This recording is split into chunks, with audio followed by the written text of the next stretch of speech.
sahabat ASN Muda, selamat datang di Latsar Talks, podcast yang selalu menghadirkan obrolan hangat dan seru seputar isu-isu kontemporer di Indonesia. Tema kita kali ini sangat relevan dengan kehidupan sehari-hari, yaitu kesehatan mental. Namun, sebelum masuk ke diskusi, mari kita awali dengan review pembelajaran hari ini tentang isu-isu kontemporer di Indonesia.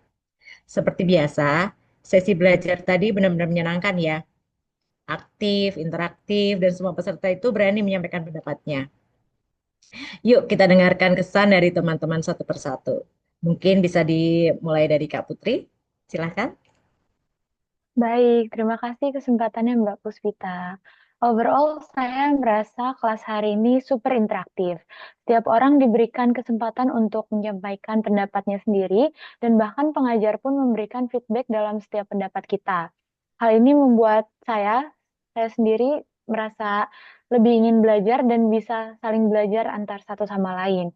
Selain itu, saya juga merasa sangat terapresiasi karena tadi pengajar memberikan feedback dalam setiap pendapat kita. Terima kasih. Oke, terima kasih Kak Putri. Mungkin selanjutnya dari Kak Nurul, gimana pendapatnya pembelajaran hari ini? Oke, terima kasih Mbak Puspita. Kalau menurut saya pribadi, Mbak, pembelajaran hari ini sangat menyenangkan ya, karena dikaitkan dengan isu-isu nyata yang ada di kehidupan kita sehari-hari. Jadi selama pembelajaran tadi kita bisa langsung mengaitkannya dengan pengalaman kita pribadi gitu ya. Oke, terima kasih Kak Nurul. Selanjutnya mungkin dari Kak Nuriza. Baik, terima kasih atas kesempatannya Mbak Puspita. Menurut saya pembelajaran hari ini itu sangat menarik ya Mbak. Karena materinya itu terasa hidup dan kita tuh bisa diajak diskusi berbagai pendapat kita dan bukan hanya mendengar saja. Jadi kita tuh lebih mudah untuk memahami materi terkait dengan hari ini. Oke, terima kasih Kak Nuriza. Untuk selanjutnya mungkin dari Kak Norma ya. Halo, terima kasih kesempatannya Kak. Jadi kalau untuk materi di hari kedua ini, menurut saya ya memberikan berbagai pengetahuan baru. Jadi dengan adanya diskusi interaktif dari Pak Muldan sendiri, ini memberikan insight-insight yang baru juga gitu buat kita, gitu buat teman-teman semua. Apalagi kan dengan partisipatif teman-teman yang cukup aktif sekali ya. Jadi materinya itu sungguh menarik gitu. Itu sih Kak. Terima kasih. Terima kasih Kak Norma. Untuk selanjutnya dari Kak Pradana. Terima kasih Kak kesempatannya. Nah ini kalau menurut saya buat pelajaran hari ini Kak, kelas hari ini sangat positif ya Kak. Ada interaksi antar peserta dengan pemateri juga, sangat aktif membuat pembelajaran, jadi tidak bosan dan mudah dipahami juga. Jadi serasa kita tuh belajar bukan hanya teori aja, tapi juga kejadian-kejadian nyata yang terjadi gitu Kak. Mungkin Oke, itu sih terima Kak. kasih. Makasih. Ya, terima kasih Kak Pradana. Untuk selanjutnya dari Kak Novriani. Terima kasih Kak Ima. Jadi menurut saya tuh hari ini tuh sangat luar biasa ya Kak materi dan kelas kita tadi. Karena kita semua itu saling mendukung, saling support, saling bantu. Kalau ada teman kita yang bingung, kita pasti akan cepet-cepet bantu ngasih contoh. Dan juga pematerinya seperti biasa selalu semangat dan memberi kita motivasi yang sangat hebat. Terima kasih. Oke, terima kasih. Wah, luar biasa ya ternyata. Jadi semua sepakat ya kalau pembelajaran kita hari ini tuh aktif, menyenangkan, dan interaktif. Nah, sekarang kita masuk ke inti diskusi kita yaitu isu kontemporer kesehatan mental di Indonesia. Jika kita berbicara kesehatan mental secara umum, datanya tuh cukup mengkhawatirkan ya. Jadi menurut riset kesehatan dasar Kemenkes tahun 2018, sekitar 9,8% penduduk Indonesia berusia di 15 tahun ke atas itu mengalami gangguan mental emosional seperti depresi dan kecemasan. WHO juga memperkirakan bahwa 1 dari 5 orang akan mengalami gangguan kesehatan mental dalam hidupnya. Tapi masalahnya ya, stigma masyarakat itu tuh masih sangat kuat. Banyak orang yang enggan ke psikolog karena takut dianggap gila. Padahal kesehatan mental sama pentingnya dengan kesehatan fisik. Ini jadi tantangan besar sih bagi kita sebagai calon ASN. Bagaimana kita mendorong masyarakat itu untuk lebih terbuka dan tidak malu mencari pertolongan. Nah, kita lanjut ke pembahasan ya. Jadi sebenarnya apa aja sih hal-hal yang melatar belakangi kasus-kasus kesehatan mental ini? Yang pertama kita mau diskusi dengan Kak Putri ya. Jadi keluarga kan disebut sebagai sekolah pertama ya bagi anak. Nah, menurut Kak Putri nih, bagaimana pengaruhnya terhadap kesehatan mental? Baik, terima kasih ya Mbak. Saya setuju sekali dengan statement Mbak. Keluarga memang menjadi faktor utama dalam pembentukan kesehatan mental. Banyak kasus gangguan mental justru malah berawal dari rumah dan dari lingkungan yang seharusnya memberikan kesan paling aman dan nyaman. Misalnya konflik berkepanjangan antar orang tua, pola asuh yang otoriter, atau anak yang tidak mendapatkan kasih sayang dan validasi emosional yang cukup. Hal-hal seperti tadi bisa berdampak besar pada psikologis anak, yang mungkin akan terbawa hingga dewasa tanpa kita sadari. Ada data menarik nih dari Komisi Perlindungan Anak Indonesia di tahun 2022. Mereka menerima lebih dari 2.000 pengaduan kasus anak yang berkaitan langsung dengan masalah keluarga, mulai dari perebutan hak asuh, kekerasan dalam rumah tangga, sampai pengabaian anak. Anak-anak yang tumbuh dalam situasi seperti itu cenderung rentan mengalami stres, kecemasan, depresi, bahkan bisa menunjukkan perilaku agresif sebagai bentuk pelampiasan emosi yang tidak tersalurkan dengan sehat. Jadi memang keluarga semestinya menjadi ruang yang paling aman dan suportif bagi setiap anggotanya. Tapi dalam praktiknya, justru keluarga menjadi sumber luka psikologis. Karena itu penting bagi kita semua, baik sebagai orang tua, anak, maupun bagian dari keluarga, untuk mulai sadar bahwa pola komunikasi dan lingkungan emosional di rumah punya dampak yang sangat besar dan panjang. Kesadaran ini adalah langkah awal untuk menciptakan keluarga yang tidak hanya sehat secara fisik, tetapi juga secara mental dan emosional. Seperti itu, Mbak. Terima kasih. Oke, poin yang sangat penting ya Kak Putri ya. Jadi keluarga itu harusnya menjadi support system, bukan malah menjadi sumber masalah ya. Oke, kita lanjut ke Kak Nurul ya. Kalau menurut Kak Nurul, bagaimana dengan faktor pendidikan dan pekerjaan? Apakah ini juga berpengaruh terhadap kesehatan mental? Baik, terima kasih Kak Puspita.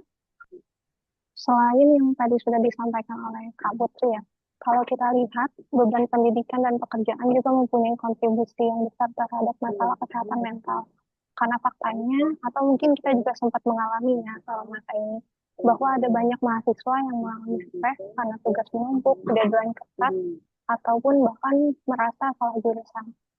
Menurut survei Indonesia National Adolescent Mental Health Survey tahun 2022, ada sekitar 15 juta remaja di Indonesia yang mengalami masalah kesehatan mental. Salah satunya itu karena tekanan akademiknya. Di dunia kerja pun sama ya. Menurut Lembaga Kesehatan Jiwa di Jakarta, ada lebih dari 30% pekerja muda yang mengaku bahwa mengalami burnout akibat beban kerja yang berlebih. Burnout ini juga tidak tidak bisa dibilang hal yang kecil ya, karena kalau tidak ditangani tentu bisa menurunkan produktivitas, bahkan menyebabkan depresi juga. Seperti itu, Kak. Baik, luar biasa ya Kak Nurul ya. Jadi memang dunia pendidikan dan pekerjaan yang harusnya membangun justru bisa jadi beban ya ternyata ya. Oke, sekarang kita lanjut ke Kak Nuriza ya. Jadi relationship itu juga sering jadi faktor yang besar ya dalam kesehatan mental, baik pada remaja maupun orang dewasa. Nah, kalau menurut Kak Nuriza nih, gimana faktor ini tuh bisa berpengaruh terhadap kesehatan mental? Ya, terima kasih Kak Puspita. Betul sekali Kak, selain dengan pendidikan dan juga latar belakang keluarga, relationship atau juga hubungan personal itu seringkali jadi pemicu stres atau gangguan mental. Yang mana percintaan itu adalah faktor besar dari dalam kesehatan mental karena yaitu menyentuh aspek paling personal dalam hidup manusia, yang mana terdapat juga emosi, identitas, dan juga harapan. Maka membangun hubungan romantis yang sehat sama pentingnya dengan menjaga kesehatan fisik kita dan mental itu sendiri. Contohnya, remaja dan anak muda yang putus cinta itu sering merasa tidak berharga, cemas, bahkan juga depresi. Ada data dari Kementerian Kesehatan tahun 2021 yang mana menunjukkan bahwa salah satu pemicu terbesar pencobaan bunuh diri pada remaja itu adalah masalah percintaan. Tapi tidak hanya remaja saja, Kak, masalah rumah tangga juga dapat berdampak besar. Yang mana menurut data Badan Peradilan Agama tahun 2022, jumlah perceraian di Indonesia itu mencapai lebih dari 516.000 kasus dalam setahun. Angka ini sangat tinggi dan perceraian seringkali menimbulkan dampak psikologis bukan hanya pada pasangan tapi juga pada anak-anaknya. Konflik rumah tangga seperti pertengkaran suami istri, ketidakcocokan, atau masalah ekonomi itu juga terbawa ke dalam hubungan. Bukan hanya dapat menyebabkan stres yang berkepanjangan, tapi juga adanya kecemasan dan juga depresi. Jadi menurut saya, Kak, masalah relationship ini perlu lebih banyak diperhatikan, baik melalui konseling antar pasangan, edukasi tentang kesehatan mental dan juga maupun layanan psikologi yang lebih mudah diakses untuk zaman sekarang. Seperti itu, Kak. Wah, menarik sekali ya Kak Nuriza ya. Jadi jelas hubungan personal, baik percintaan maupun rumah tangga, ternyata punya dampak yang nyata ya terhadap kesehatan mental. Dan ini seringkali dianggap remeh. Oke, berikutnya kita akan mendengarkan dari Kak Norma yang akan membahas faktor ekonomi. Jadi faktor ekonomi itu memang berpengaruh ya terhadap kesehatan mental. Silakan Kak Nur. Tapi kalau kita lihat lebih dalam, Ya Kak, terima kasih ya. angka Jadi depresi menurut saya, tinggi ya, 11%. selain keluarga, pekerjaan, pendidikan dan hubungan tadi ya, salah satu faktor yang paling besar ini dalam pengaruh kesehatan mental saat ini itu adalah faktor ekonomi. Gitu. Jadi dari data BPS 2023 aja, angka pengangguran terbuka di Indonesia sendiri itu masih di atas 7 juta orang. Coba bayangkan, apabila ini adalah bagi kepala keluarga yang tidak punya pekerjaan tetap, bagaimana tekanan psikologisnya bagi mereka ini gitu. Jadi belum lagi dengan adanya fenomena pinjaman online, judi online yang sekarang semakin meruak di berbagai kalangan ini gitu. Dari data OJK 2022 menunjukkan ini ada 19 juta akun aktif pinjol gitu. Ini kan angka yang sangat besar gitu dibandingkan dengan masyarakat di Indonesia gitu. Apalagi di antaranya juga tidak mampu membayar sehingga terlilit hutang, kemudian ada kecemasan, stres dan bahkan ada yang berakhir dengan bunuh diri. Ini kan menimbulkan suatu lingkaran faktor gitu, apalagi dengan ekonomi dan keluarga, kemudian akan menyebabkan banyak sebab akibat yang lain gitu. Ini juga menjadi sebuah lingkaran sebab akibat yang kuat, karena dengan kondisi ekonomi yang buruk akan menurunkan kesehatan mental. Dan dengan kesehatan mental yang terganggu juga, itu akan menghambat produktivitas ekonomi. Nah, ini kan menjadi suatu lingkaran yang mungkin kita perlu eh, diskusikan bersama gitu ya, karena kasus-kasus ini tuh nyata terjadi di sekitar kita, jadi tidak bisa kita hiraukan begitu saja. Mungkin kalau dari saya sih seperti itu, Mbak. Wah, ini semakin jelas ya bahwa masalah ekonomi memang sangat erat kaitannya dengan kesehatan mental. Nah, sekarang kita ke Kak Pradana ya, yang akan membahas kesehatan mental yang dilatar belakangi oleh kasus bullying. Silahkan Kak Pradana. Baik Kak Puspita, terima kasih Kak Puspita sebelumnya. Nah, untuk yang bullying ini memang salah satu penyebab terbesar masalah kesehatan mental pada remaja ya Kak. Pertama itu dampak bullying terhadap kesehatan mental adalah masalah serius yang dapat mempengaruhi korban di berbagai aspek kehidupan. Penelitian menunjukkan bahwa pengalaman sebagai korban bullying dapat memiliki konsekuensi negatif yang signifikan, terutama bagi anak-anak dan remaja. Salah satu dampak utama dari bullying itu munculnya gangguan psikologis seperti depresi, kecemasan, dan gangguan tidur. Nah, depresi juga sering dialami oleh korban bullying tuh Kak, yang mungkin merasa sedih, kehilangan minat pada aktivitas yang mereka sukai, dan merasa putus asa. Ini dapat mempengaruhi kualitas hidup mereka sih secara keseluruhan dan berpotensi memicu pikiran atau perilaku merugikan diri sendiri. Nah, kadang tidak jarang tuh anak-anak yang kena bully itu merasa menyalahkan diri sendiri atas kekurangannya ataupun ya hal-hal yang membuat mereka dibully gitu sih Kak. Nah, terus dapat disimpulkan nih bahwa gangguan kesehatan mental dan kecemasan dampak dari bullying. Korban sering merasa cemas, takut, dan waspada dalam berbagai situasi, terutama di sekolah, yang mana teman-temannya itu yang menjadi pelaku itu kan ada di sekolah, dan gimana dia mau sekolah, sedangkan pelaku pembullyingnya aja ada di sekolah. Nah, ini mengakibatkan mereka takut juga untuk ke sekolah jadinya ujung-ujungnya. Nah, gitu sih. Nah, Dan juga ini bullying ini dapat menyebabkan trauma psikologis bagi mereka, Kak. Korban terus teringat-ingat kejadian dan merasa waspada berlebihan. Terus mereka juga bisa mengisolasi diri dari sosial gitu, enggan untuk bersosialisasi karena takut dibully lagi, menjadi kecemasan yang terus-menerus gitu. Nah, terus juga ada gangguan prestasi akademik karena sulit fokus tadi dan menurunnya motivasi belajar dari mereka. Terus ada juga risiko perilaku menyakiti diri yang tadi atau suicidal ideation. Pada kasus berat, korban bisa berpikir untuk melukai diri sendiri, Kak. Nah, untuk sampai hari ini, menurut data KPAI 2021, kasus perundungan menempati urutan ketiga dari total kasus anak yang dilaporkan. Bullying bukan hanya fisik, tapi juga ada verbal dan cyberbullying. Untuk sekarang, Kak, dampaknya bisa sangat berat. Korban bisa merasa rendah diri, terisolasi, dan bahkan ada yang mencoba bunuh diri. Nah, untuk sampai berita hari ini, itu ada kasus bullying siswa SMP di Cilacap dipicu karena korban gabung geng lain. Nah, ini pelakunya aja yang masih duduk di kelas 9 SMP, Kak. Sedangkan korbannya adik kelas dari pelaku. Nah, ada juga yang kedua itu ada kabar terkini dari ABG perempuan korban bullying di Jakbar usai dipukuli. Yang menjadi korban perundungan atau bullying itu bisa hingga dipukuli dan dijambak. Nah, ini sampai di sini bullying itu tidak hanya mengenal gender, Kak. Bisa kena laki-laki ataupun perempuan. Nah, dan yang terakhir nih ada kasus terbaru di 2023, ada seorang siswa SMP di Jawa Barat yang mengakhiri hidupnya setelah mengalami perundungan berulang kali.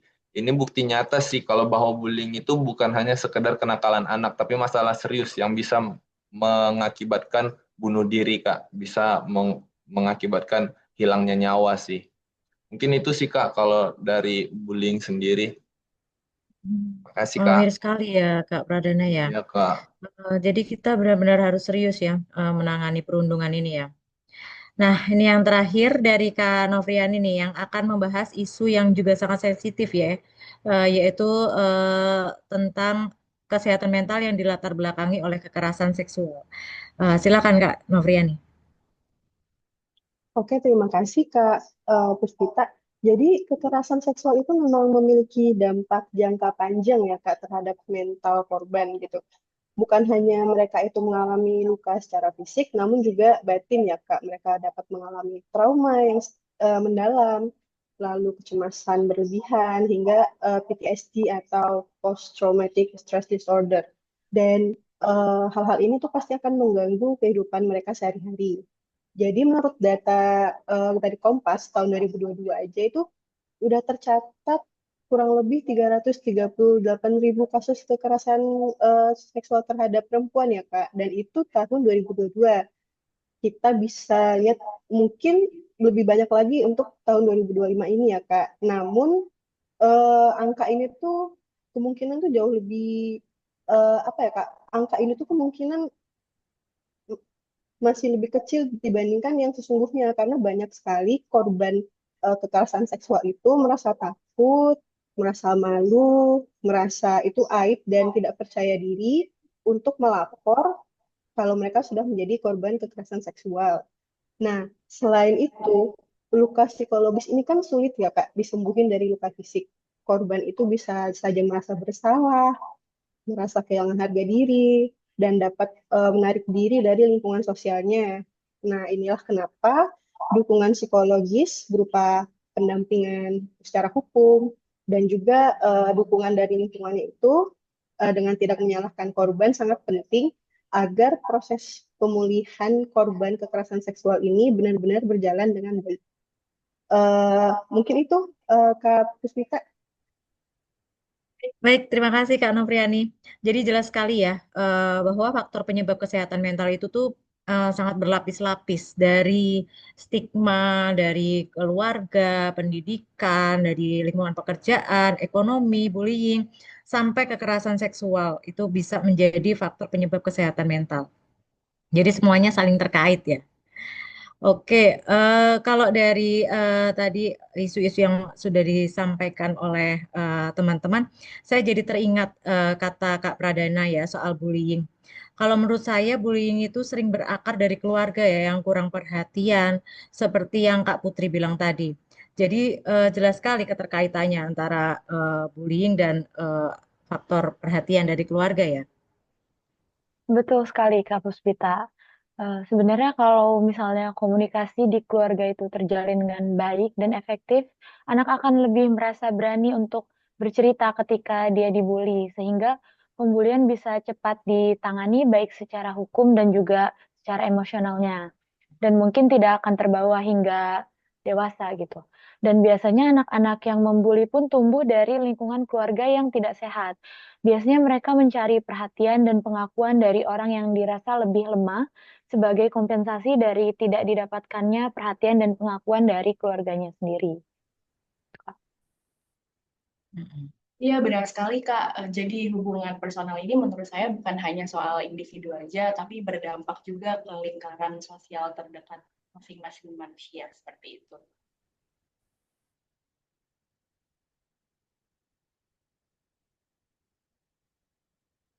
Ya, mungkin dari ada pendapat lain, mungkin dari Kak Nurul eh, bisa berpendapat. Iya Kak, kalau saya mungkin ingin menambahkan ke Kak Norma ya. Masalah ekonomi seperti yang tadi dibahas oleh Kak Norma juga ternyata berdampak ke bidang pendidikan juga gitu. Banyak mahasiswa yang stres itu bukan hanya karena tugas, tapi pikiran mereka juga bercabang karena biaya kuliah yang sekarang ini semakin tinggi. Iya, benar banget ini Kak Nurul. Karena seperti yang saya sampaikan tadi ya, bahwa faktor ekonomi ini membentuk lingkaran masalah yang sangat kuat juga gitu. Jadi solusi kesehatan mental ini tidak bisa gitu kalau hanya berfokus pada individunya masing-masing. Jadi kita harus juga saling memperhatikan kondisi sosial ekonomi di lingkungan yang melingkupinya. Seperti itu mungkin Kak. Saya setuju juga sih dengan Kak Novriani tadi, yang banyak korban kekerasan seksual yang akhirnya juga mengalami bullying karena kekerasan seksualnya sudah melekat pada dirinya gitu kan. Jadi dia juga akhirnya mengalami bullying juga dari teman-temannya, terutama di media sosial yang orangnya juga tidak tahu di mana gitu kan. Nah, jadi dampaknya itu berlapis Kak gitu. Iya, betul sekali, Kak. Itulah kenapa penting ya bagi kita untuk menciptakan ruang yang aman, baik sekolah, di tempat kerja, maupun di masyarakat, supaya korban-korban kekerasan seksual ini bisa pulih melalui dukungan, bukan malah disalahkan oleh masyarakat. Oke, wah diskusi ini sangat membuka mata ya. Ternyata kesehatan mental itu isu multidimensi yang saling berkaitan. Jadi sebagai ASN kita punya peran penting untuk hadir sebagai pelayan publik yang empatik, solutif, dan mendorong kebijakan yang berpihak pada kesehatan mental masyarakat. Baik, sahabat ASN muda, kita sudah sampai di penghujung podcast. Hari ini kita belajar bahwa kesehatan mental bukan isu kecil, melainkan tantangan besar bangsa. Penyebabnya beragam, ada keluarga, pendidikan, pekerjaan, ekonomi, bullying, hingga kekerasan seksual. Semoga obrolan ini menambah wawasan kita semua dan menjadi bekal untuk bekerja dengan nilai berakhlak sebagai ASN yang peduli pada masyarakat. Terima kasih untuk Kak Putri, Kak Nurul, Kak Nuriza, Kak Norma, Kak Pradana, dan Kak Novriani atas diskusinya yang luar biasa. Saya Puspita Karisma, sampai jumpa di episode berikutnya. Dah.